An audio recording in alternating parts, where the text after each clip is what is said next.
একটু কথা পাঠাবা? তোমাকে আমার খুব শুনতে ইচ্ছা হয়।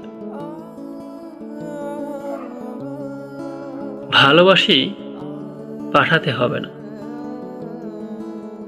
ভালো তো বাসোই না, সেটা আমি জানি, টের পাই। ভালো যে বাসো না এটাই বলে পাঠাও। আমাকে তোমার অপছন্দ এটাই বলে পাঠাও।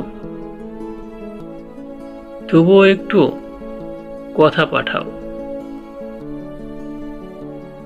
তোমাকে আমার খুব শুনতে ইচ্ছা হয়। খুব মানে খুব, বিষম, ভীষণের মতো।